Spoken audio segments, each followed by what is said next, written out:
Well, here we're going to do a presentation of the Good Samaritan, and it's from the Gospel of St. Luke. The core concept here is that Jesus calls us to treat others with mercy and kindness. Again, it's a core concept that we just understand as a teacher. We know that's where we're geared towards. There are many other things we can think about too, but that is at the heart of what this parable is about. The materials that we need are just listed as usual. So we have the Good Samaritan diorama. Here you can see it partially set up. What I like to say about that is that, you know, there's a variety of backgrounds that you can choose to use, and it's just for you to choose from amongst the ones that we have, or maybe you have your own. At the moment, we're actually using our canvases that are on hard canvas. These are going to be replaced shortly with canvas, flexible canvas, and they will just be able to be put behind the actual box at the bottom of the box here. There'll be some Velcro dots to attach that, so that becomes the background. So here's the front of the box, and by the way, usually the front image on the top of the box is something that can become a conversation piece or a prayer piece, a reflection piece. They could be using various classical images. They could be using classical images or very often icons, because as you would probably know, when people create the icons, they pray their way through the creation of those icons. So there's a great deal to think about and to pray about when you're looking at an icon, if you understand how to read an icon. That's a very interesting thing to introduce children to at the appropriate time. So you'll need the diorama, which is set up here, a background which is indicating a road, a bit of a desert road, or a semi-desert road, and the magnetic map of Israel is handy to refer to as well. So I'm just going to start the presentation now. Did you know that in Jesus' time, a priest was someone who worked in the temple? Who worked in the temple. Here's the priest, our priest. And all the priests had to be descended from Aaron, the brother of Moses.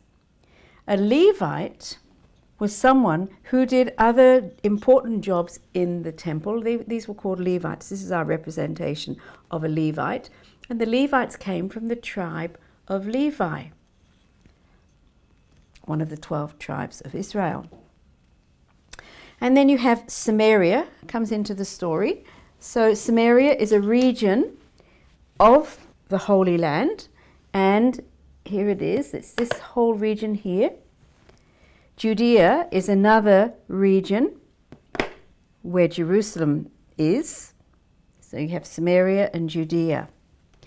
And the Samaritans prayed at Mount Gerizim, which is actually not on this map. And the Samaritans were not well regarded by the Jews. The Jews did not respect them very much for various reasons, partly because they were a mixed race.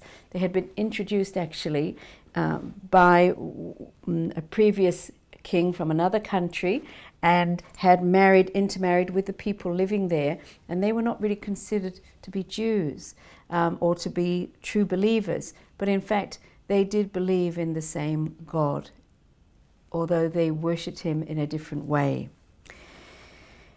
Then you have the roads, and in this story, the road is going from Jerusalem to Jericho.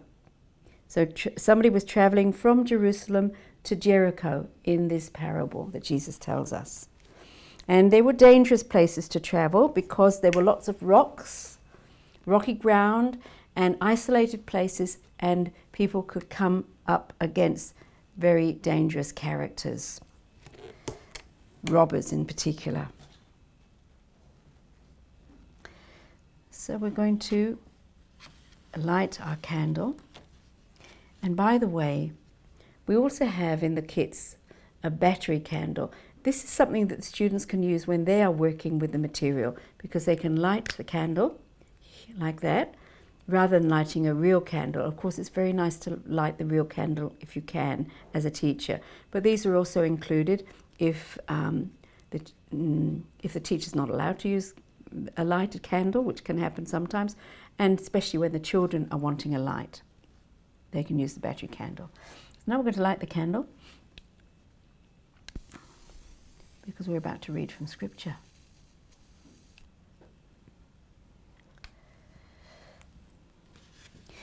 A man fell victim to robbers as he went down from Jerusalem to Jericho.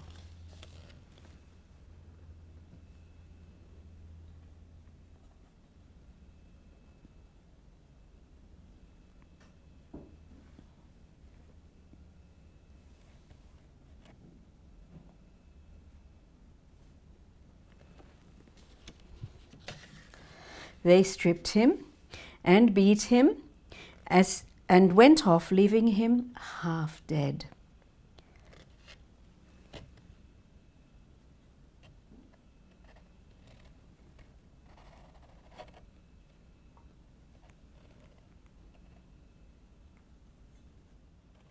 Now a priest happened to be going down that road, but when he saw him, he passed by on the other side.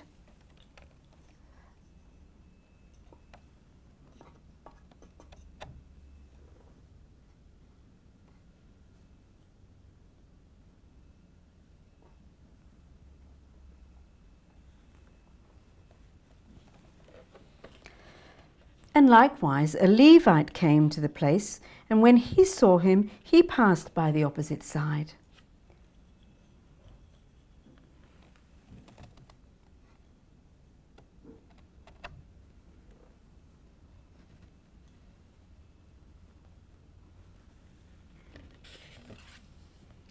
But a Samaritan traveller came upon him, and he was moved with compassion at the sight.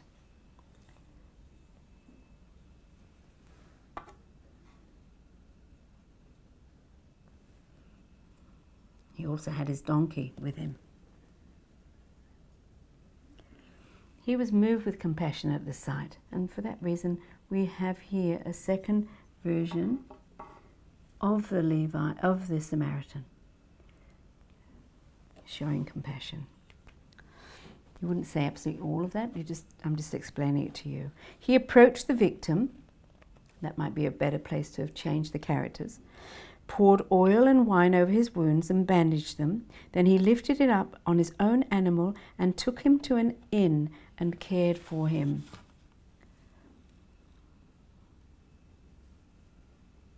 Now, there's no perfect way of doing this, of course, because we do have figurines and it's not the perfect thing.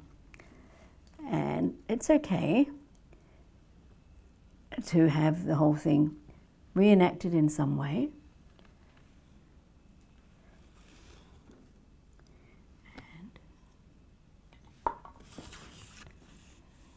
Bring him back in now.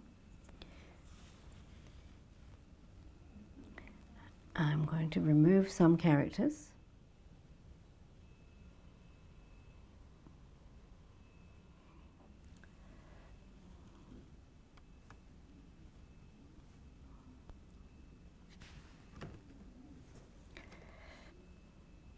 The next day, he took out 2 silver coins and gave them to the innkeeper, with the instruction, "Take care of him. If you spend more than what I have given you, I shall repay you on my way back."